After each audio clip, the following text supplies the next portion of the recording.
नमस्कार, SW news में आपका स्वागत है। मैं हूं फजल मुबीन। संयुक्त किसान मोर्चा के ज़रिए आज 27 दिसंबर को भारत बंद का आह्वान किया गया है, जिसको लेकर आज बिहार की सभी विपक्षी पार्टियां एकजुट होकर इस बंद को सफल बनाने में लगी है। जहां एक तरफ इस बंद को CPI, CPIM, CPIML यानी लेफ्ट की सभी पार्टियां समर्थन कर रही हैं, वहीं दूसरी तरफ RJD कांग्रेस भी इसका भरपूर समर्थन कर रही है और कहीं ना कहीं इस भारत बंद को कामयाब बनाने में लगी है। आइए यहाँ पर लोग क्या कह रहे हैं, इनसे हम बात करते हैं और जानने की कोशिश करते हैं। प्रधानमंत्री झूठ बोलते हैं हमेशा, वो झूठ बोल के बड़ा हुए हैं, उनके लिए शिक्षा का कोई महत्व नहीं है, वो एक अनपढ़ आदमी है, इसलिए ऐसे बातें बोलते हैं। नहीं तो कम से कम किसान में कॉर्पोरेट लाने की क्या जरूरत है यार। आप और तो कर ही रहे हो, एरोप्लेन चला ही रहे हो, रेलवे बेच ही लिया, बैंक बेच ही लिया।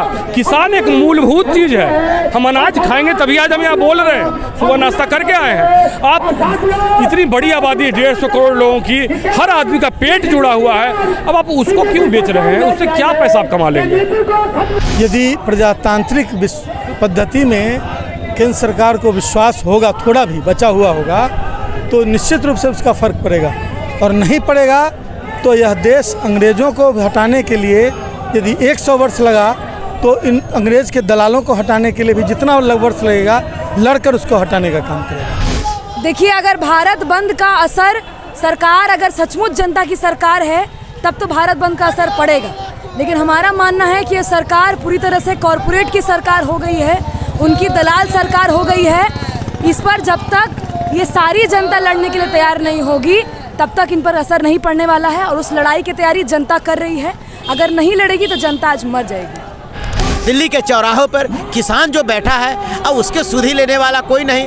ये नरेंद्र मोदी जी किसान विरोधी हैं, दलित विरोधी हैं, गरीब विरोधी हैं। हम लोग भारत बंद के समर्थन महागठबंधन कर रहे हैं तेजस्वी यादव के नेतृत्व में। इस वक्त RJD के प्रदेश अध्यक्ष जगदानंद सिंह हमारे साथ हैं। सरकार का काम सरकार का है, जनता का काम जनता का है। यहाँ देश की आम जन तो खेत के मजदूर और खेतीहरी तो है, इनको हम किसान कहते हैं, अन्नदाता कहते हैं, जिसकी बदौलत ये देश जिंदा है।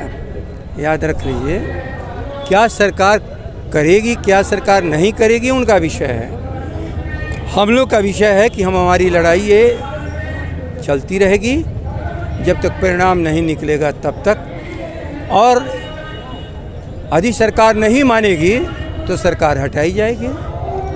खरपतियों की गुलामी हमें न करना पड़े। जब से ये धरती है, किसान आज़ाद रहा और किसान आज़ाद रहेगा। कोई इसको गुलाम नहीं बना सकता। ये कानून गुलाम बनाने वाला है और ये संघर्ष अपनी आज़ादी को बचाने का है। और प्रधानमंत्री का ईंट से ईंट बजा देंगे अगर वो इस कानून को वापस नहीं लिए तो।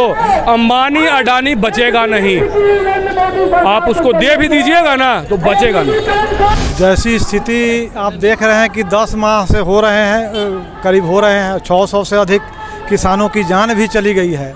लेकिन जैसी स्थिति देखी जा रही है, अगर उम्मीद रहती तो ये भारत बंद की नौबत नहीं आती। ऐसा लग रहा है कि सरकार और संघर्ष की मांग कर रही है कि आप अपनी संघर्ष में लगे रहिए, तब कुछ सुनवाई हो सकती है।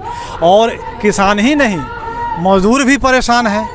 जानते हैं 44 श्रम कानून को 4 कोड में बदला गया है, जिसमें 8 घंटे को 12 घंटा करने का भी एक आधार तैयार हो रहा है। निर्माण कल्याण बोर्ड से मिलने वाली सुविधाओं पर भी प्रश्न चिन्ह लगने जा रहा है। मोदी को अमेरिका जाने का समय मिल जाता है और रात को 8-9 बजे संसद जो नया बन रहा है उनको देखने का समय मिल जाता है, मगर किसान से बात करने का 5 मिनट का भी उनको समय नहीं मिलता है।